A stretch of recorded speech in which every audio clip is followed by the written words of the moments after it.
कि कहीं आप भी एमपी के इन परीक्षाओं की तैयारी तो गलत तरीके से तो नहीं कर रहे हैं।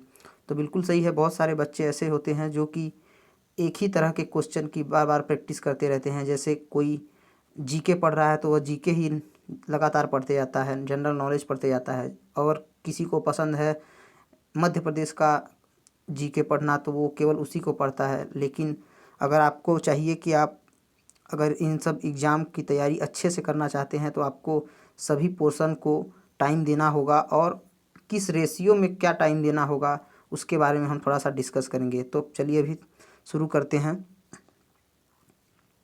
जैसा कि आप देख रहे हैं कि मैं यहाँ पर 3 एग्ज़ामों के बारे में डिस्कस करने वाला हूँ, एमपी पुलिस, एमपी एसआई और एमपी पटवारी के बारे में। तो आप देख रहे होंगे कि किस किस चीज़ का कितना वेटेज है। अगर मैं यहाँ पर जनरल नॉलेज की बात नहीं कर रहा हूँ, मैं यहाँ पर केवल 2 चीज़ की बात करने वाला हूँ कि मैथ और रीजनिंग, क्योंकि मैं अभी आने वाले कुछ दिनों में मैथ और रीजनिंग के क्लास लेने वाला हूँ एमपी पुलिस के लिए, जो कि आपको बहुत ही हेल्प करेगा आने वाले एग्ज़ाम में। और मैं पूरी स्ट्रेटेजी के साथ बताऊंगा कि आपको किस तरह की पढ़ाई और किस किस चैप्टर पर ज़्यादा ध्यान देना है। जैसे आप यहाँ पर देख रहे होंगे कि जो आपका मैथ है वो एमपी पुलिस में उसका वेटेज लगभग 30 से 35 क्वेश्चन, किसी किसी सेट में आपका 30 क्वेश्चन, किसी सेट में 32 क्वेश्चन ऐसे आ रहे हैं, और किसी में रीजनिंग के क्वेश्चन 30 से 35 के बीच में लगातार पूछे जा रहे हैं। तो आपको यह जानकारी मिल गई होगी कि जो एमपी पुलिस का एग्ज़ाम है, अगर उसमें बात किया जाए तो लगभग आपका जो मैथ का पोर्शन है, मैथ करीब करीब मैथ और रीजनिंग 100 में मिनिमम आपका 60 क्वेश्चन, कम से कम आपके 60 क्वेश्चन आते हैं मैथ और रीजनिंग को मिलाकर। और किसी किसी सेट में ये रेशियो 100 में 70 तक भी जाता है। तो आप देख रहे होंगे कि एमपी पुलिस में मैथ और रीजनिंग का कितना ज़्यादा वेटेज है। तो मैं यहाँ पर आपको बताने वाला हूँ कि आपको क्या अप्रोच लेकर चलना पड़ेगा। तो आप अगर एमपी पुलिस की तैयारी कर रहे हैं तो आपको सबसे ज़्यादा मैथ, जो कि लगभग 35 नंबर के आपका वेटेज रखता है 100 में, और उसके बाद रीजनिंग। तो रीजनिंग भी आप पूरी तरह से, जितना आप मैथ को वेटेज देंगे उतना ही आपको रीजनिंग को देना पड़ेगा। क्योंकि अगर आप पुलिस एग्ज़ाम को अगर निकालना चाहते हैं, आप कट ऑफ के बारे में मैं बात कर रहा हूँ कि प्रीवियस ईयर में क्या कट ऑफ था। तो मैं बता रहा हूँ 2017 में जो वैकेंसी आई थी उसमें जो पुलिस की वैकेंसी थी, पुलिस कांस्टेबल की, उसकी जो वैकेंसी थी उसमें कट ऑफ ओबीसी का 62 गया था। लेकिन आप यह मानकर मत चलिए कि ओबीसी में है और जनरल का कट ऑफ 65 के आसपास था। तो आप बिल्कुल भी यह मत मानिए कि जो आने वाला एग्ज़ाम अभी जो एमपी पुलिस जो 4000 वैकेंसी लगभग थी उसमें आपका जो कट ऑफ है वो ओबीसी का 62 जाने वाला है और जनरल का 65, क्योंकि यह पॉसिबल अब नहीं है।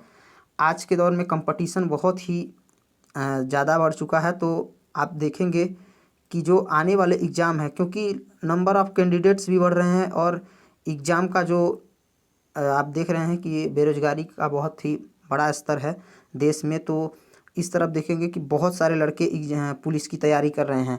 चूँकि अब पेपर पेपर जो है वो एकदम आसान आएगा, लेकिन आपको अटेम्प्ट, क्योंकि माइनस मार्किंग नहीं होती, तो आप एकदम मान के चलिए कि लगभग अगर आप जनरल में हैं तो आपको जनरल के लिए आपको 75 प्लस ही स्कोर करने पड़ेंगे, और ओबीसी को भी 75 से प्लस ही स्कोर करना पड़ेगा। अगर आप इसके नीचे अगर आप रहते हैं तो आपको बहुत ही प्रॉब्लम हो सकती है एमपी पुलिस के एग्ज़ाम में। तो आप इस पैटर्न को फॉलो करेंगे तो आप देखेंगे कि आपको अगर आप 75 से ऊपर स्कोर करना चाहते हैं तो आपको मैथ और रीजनिंग आपको बहुत ही अच्छे से तैयार करना पड़ेगा, क्योंकि इस एग्ज़ाम में सबसे ज़्यादा स्कोरिंग जो है वो मैथ और रीजनिंग दोनों हैं। मैथ और रीजनिंग एकदम ईजी क्वेश्चन आते हैं मैथ और रीजनिंग में, और आप बिल्कुल इसमें आउट ऑफ 70 आप 65 प्लस स्कोर कर पाएंगे। ये मैं गारंटी के साथ बोल रहा हूँ, क्योंकि पेपर का लेवल एकदम इजी होता है। अगर 60 से 65 के बीच में अगर स्कोर नहीं कर पाएंगे आप, तो आपके सक्सेस के चांस बहुत कम हो जाएंगे। क्योंकि आप जानते हैं कि आप कितना भी पढ़ लीजिए, लेकिन जब आप जीके पढ़ते हैं तो आप 30 में 20 अगर आप स्कोर कर लेंगे तो ये बहुत अच्छा स्कोर होगा। क्योंकि इसमें आप देखेंगे केवल जीके जो है उसमें से आप जो 30 है उसमें से करीब करीब 15 जो नंबर के हैं वो एमपी के जीके हो सकते हैं। एमपी का जीके, उसी में आपका करंट अफेयर भी आता है, करंट अफेयर भी आएगा, और 15 नंबर जो आएगा आपका वो पूरे इंडिया लेवल पे होगा। तो आप देखेंगे कि आपको जो अप्रोच लेके चलना है, सबसे ज़्यादा स्कोरिंग क्या चीज़ है, आप देखेंगे कि रीजनिंग और मैथ है, तो आपको सबसे ज़्यादा जो ध्यान देने की बात है रीजनिंग। अब आप पूछेंगे मैथ में आपको अगर जब जो कोई भी न्यू स्टूडेंट हैं उनको लगता है कि आप मैथ के सारे सेक्शन पढ़ेंगे, तो आप पहले परसेंटेज से शुरुआत कीजिए, प्रतिशत से आप अगर शुरुआत करेंगे और आप इसमें अच्छा कमांड बना लेंगे, तो ये चीज़ प्रतिशत आपको SICI में हेल्प करेगा, प्रॉफिट लॉस में हेल्प करेगा, यहाँ तक कि डिस्टेंस टाइम में भी आपको ये हेल्प करेगा। तो परसेंटेज एक सबसे बड़ा इम्पोर्टेंट पोर्शन होता है इस मैथ में। और आपको एडवांस मैथ की तरफ ज़्यादा नहीं जाना है, आपको त्रिकोणमिति, ट्रिगोनोमेट्री या ज्योमेट्री या ज्यामिति में आपको ज़्यादा ध्यान देने की ज़रूरत नहीं है। आप ज़्यादातर अर्थमेटिक के मैथ ही क्वेश्चन सॉल्व करने की प्रैक्टिस करेंगे, और मैं जो क्लास लेकर आऊँगा वो परसेंटेज से ही मैं शुरुआत करूँगा। और परसेंटेज के थ्रू अगर आप परसेंटेज पर अच्छा कमांड अगर आप प्राप्त कर लेंगे, तो आपको ना तो SICI में कोई दिक्कत होगी, ना प्रॉफिट लॉस में, ना ही डिस्टेंस टाइम एंड ट्रेवल में वाले क्वेश्चन में आपको दिक्कत होगी। और आपका 1% से आपको इन सारे चैप्टर में आपको कमांड हासिल हो जाएगा, और बिना किसी फॉर्मूले के आप सारे क्वेश्चन करेंगे। मैं कोई फॉर्मूला या शॉर्ट ट्रिक ऐसे कोई चीज़ नहीं बताऊंगा, शॉर्ट ट्रिक भी बताऊंगा आपको, क्योंकि दो तरह के लोग होते हैं, जो शॉर्ट ट्रिक भी जानना चाहते हैं और नॉर्मल तरीके से भी आप पढ़ना चाहते हैं। तो दोनों तरीके से मैं बहुत ही ईजी वे में क्लास लेने की कोशिश करूँगा। जैसे ही मुझे टाइम मिलेगा मैं बिल्कुल प्रतिशत से ही वीडियो बनाना चालू करूँगा।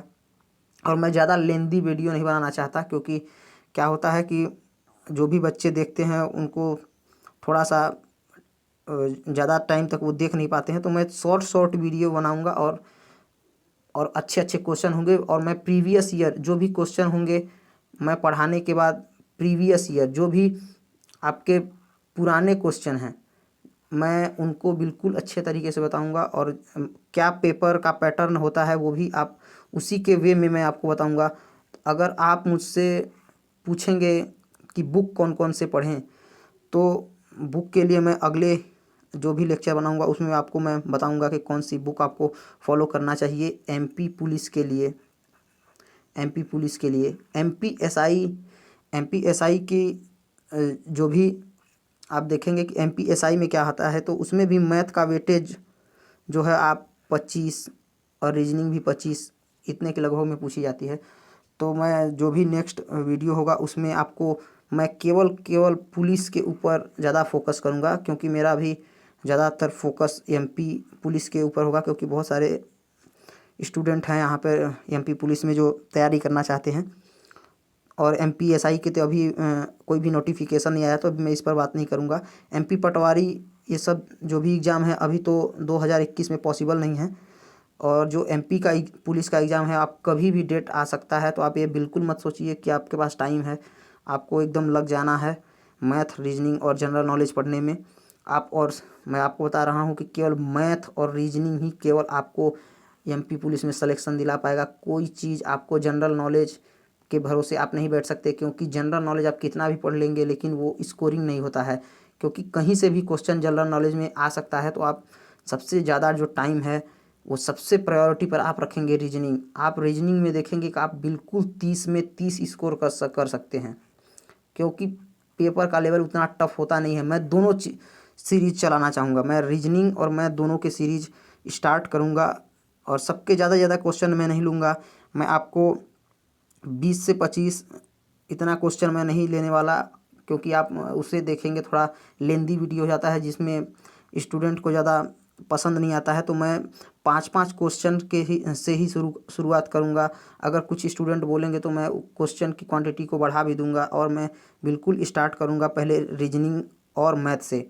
तो रीजनिंग और मैथ बिल्कुल अच्छे तरीके से मैं कवर करूँगा। तो मैं इसी पर आप बोलना बंद कर रहा हूँ, क्योंकि मैं ज़्यादा वीडियो को लेंदी बनाना नहीं चाहता। तो धन्यवाद। अगर वीडियो पसंद आए तो आप लाइक शेयर और चैनल को सब्सक्राइब कर सकते हैं। धन्यवाद।